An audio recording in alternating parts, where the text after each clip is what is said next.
उम्मीद विद जाकिर खान। अपने रंग को लेकर बहुत ज़्यादा चुटकुले सुने हुए हैं, मजाक। किसी होटल पे खड़े हैं खाना खाने, पापा के साथ खड़े हैं, किसी ने आके पीछे से आवाज़ लगा दी, अरे चाय देना बेटा छोटू। ह्यूमिलिएशन है ना, खराब लगता है। क्यों? क्योंकि आपका रंग थोड़ा सा कच्चा नहीं कहेंगे, पक्का है। अच्छा, क्योंकि आपका रंग पक्का है। यही बात है ना। मुझे लगता था कि सिर्फ मेरे साथ ही ऐसा हो रहा है, और वो बड़ा वो है ना कि मैं अगर थोड़ा सा और गोरा होता तो शायद ये हो जाता, और फलाना हो जाता तो फलाना ये हो जाता। अब मैं उसको पलट के सोचता हूँ कि ऐसे में ऐसे हैं, वैसे में तो पता नहीं कैसे होते। तो इस ये छोटा सा हर्डल जो है ना, इसको पार करना बहुत जरूरी है यार। आज इसी बारे में बात करें कि कैसे अपनी इंफीरियरिटी कॉम्प्लेक्सेस से, एहसास कमतरी कहते हैं इसे, है ना, उसके बारे में आज बात करें कि उससे कैसे उभरें, उससे निकलें। और एक शख्स जो मुझे ऐसा लगता है कि जो कि काफ़ी बेहतर करते हैं, मुझसे बेहतर करते हैं, कुमार वरुण, मेरे बहुत अजीज दोस्त मेरे साथ है। कैसे हैं भाई आप? बहुत अच्छा। तो भाई आपका क्या मानना है, इंफीरियरिटी कॉम्प्लेक्स को आप कैसे देखते हैं? क्या है आपका थॉट इसके बारे में पूरा? इंफीरियरिटी कॉम्प्लेक्स का रूट है कंपटीशन, अनसेड कंपटीशन। दुनिया में एक कंपटीशन चल रहा है, भले ही बोलो ना बोलो, और उस कंपटीशन के रूल के हिसाब से इंफीरियरिटी कॉम्प्लेक्स हम में आ रही है। जैसे किसी ने रूल बना दिया है कि जो सुंदर दिखते हैं वो तुमसे आगे हैं, या जो ज्यादा सक्सेसफुल है वो तुमसे आगे हैं, जो ज्यादा रिच है वो तुमसे आगे हैं। ऐसे रूल्स बने हुए हैं। अब अगर एक रूल में आप लड़ेंगे, फॉर एग्जाम्पल एक बहुत पुरानी कहानी है कि अगर जानवरों में यही कंपटीशन हो जाए कि पेड़ पे कौन पहले जाएगा, तो कुछ ही जानवर जीत पाएंगे ना, जिनको पेड़ पे चढ़ने के लिए। वो कंपटीशन कौन डिफाइन कर रहा है? तो उसमें तो गिलहरी जीत गई, बंदर जीत गया, हाथी तो खड़ा का खड़ा रह गया। अगर कंपटीशन स्ट्रेंथ के बारे में हो रहा होता, या मेमोरी जैसा बोलते हैं एलिफेंट की बेटर होती है, तो एलिफेंट जीत जाता। हमारे दिमाग में हमें सोचना पड़ेगा कि ये जो कंपटीशन के रूल्स कोई और बना रहा है, you have to reach a point जहां उस कंपटीशन के रूल तुम्हारे यूनिवर्स में तुम बनाओगे। वाह। जैसे मैं आपको एक दिन बता रहा था कि मेरे दादाजी कहते थे, हमेशा बचपन से कहते थे कि हर आदमी में कोई ना कोई क्वालिटी जरूर है, और जिस भी इंसान से आप मिलते हो जीवन में, वो कोई ना कोई चीज तुमसे बेहतर जानता है और तुमसे बेहतर कर सकता है। ये कभी भी मत भूलना। और ये बात मुझे दादाजी ने रिक्शे पे बताई थी।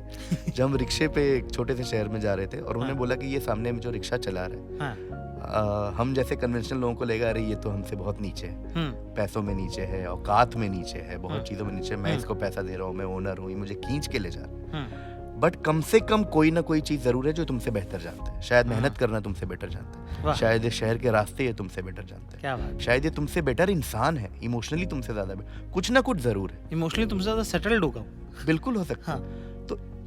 तो वो जो सामने वाले इंसान की बात कर रहे हैं, वो तुम भी हो किसी न किसी सिनारियो में। वाह, क्या बात। तो जिस इंसान से तुम जीवन में कभी भी मिल रहे हो, ये बात याद रखना कि कोई ना कोई एक चीज है जो तुम उससे बेटर कर सकते हो, और उस चीज में कम्पीट करके तुम उससे जीत सकते हो। अगर कंपटीशन में ही जाना है, तो उस चीज में क्यों कम्पीट कर रहे हो जहां तुम नहीं जीत सकते? अगर कोई लंबा चौड़ा सुंदर लड़का, मुझे आज भी मिलता है क्योंकि मैं एक्टिंग वगैरह थोड़ी बहुत करता हूँ, और हर ऑडिशन में, हर मीटिंग में मेरे से सामने वाला आदमी इनवेरिएबली मुझसे बेटर ही दिखता है। और बेटर दिखना मैं कन्वेंशनल बात में कर रहा हूँ कि लंबा, गोरा, अच्छी बॉडी, तो मुझे लगता है यार ये आदमी मुझसे बेटर है, पहला थॉट याद। बट फिर मेरे दिमाग में आता है कि नहीं, अगर हम आज लियो टॉल्स्टॉय की बातें करें, अच्छा, तो इसको नहीं पता क्या हम वहां पहुंच गए? या फिर एक्टिंग करा ले तो शायद इससे बेटर करूंगा, या कुछ भी दुनिया का कोई भी टॉपिक दे तो शायद मैं इससे बेटर जानता हूँ। वो कॉन्फिडेंस है, तो मुझे पता है मैं इससे बेटर, तो वो मेरा कंफर्ट जोन आ जाता है ऐसे मौके पर। एक बात ये ना कि इससे ओवरकम करना बहुत मुश्किल है, क्योंकि क्या होता है कि आपको बार बार लगातार लोग जो हैं आपको बता रहे हैं कि आप कमतर हो, है ना, उसके बावजूद जो है उसको पार करना, उससे जीतना। और जबकि करेंसी ये वाली है, वो कैसे, अगर आप इस पे थोड़ी रोशनी डाल दो। हाँ, वो प्रॉब्लम तो है। इसलिए मैं अपने MBA कॉलेज FMS जाता हूँ, तो हर साल एक दो बातें बोलता हूँ। उसमें मैं एक बात यही बोलता हूँ कि जब हम स्पेशली कॉलेज, स्कूल जैसी जगहों पे जाते हैं ना, जहाँ हम अपने घर के कंफर्ट जोन से बाहर निकलते हैं और अलग अलग बैकग्राउंड के लोग सामने दिखते हैं, तो हमें कई सारे पैरामीटर पे उनके साथ लड़ाई शुरू हो जाती है दिमाग में कि यार ये अमीर है, ये गाड़ी से आता है, मैं साइकिल से आता हूँ, या मैं वो पापा पहले उतार दो, स्कूल में कोई देखने लेके मैं साइकिल से आया हूँ। ये सब चीजों से हम आए तो एक नीचे वो बना रहता है। फिर एक कूलनेस डिफाइन हो जाती है स्कूल में कि जो फर्स्ट आता है वो ज्यादा कूल है, शायद जो इंग्लिश बोलता है वो ज्यादा कूल है, जो इंग्लिश फिल्में देख के आ रहा है वो ज्यादा कूल है। ये बनता ही जा रहा है। और क्या होता है कि हम उस कूल कैटेगरी में घुसना चाहते हैं, और जब तक हम घुस पाते हैं फर्स्ट नहीं आ पा रहे, ठीक है, अच्छे नहीं दिख रहे, है ना, स्पोर्ट्स में अच्छे नहीं है, और इंग्लिश भी कुछ नहीं बोल करके पा रहे। अगर हाँ कुछ करके कूल में घुस भी गए तो जो पहले से कूल लोग बैठे थे वो किसी और चीज को कूल बना के तुमसे आगे जा चुके हैं। हाँ और तुम्हें लगा अरे हाँ जैसे हमारे स्कूल में होता था कि इंग्लिश जो बोले वो कूल है, तो इंग्लिश बोलना शुरू किया।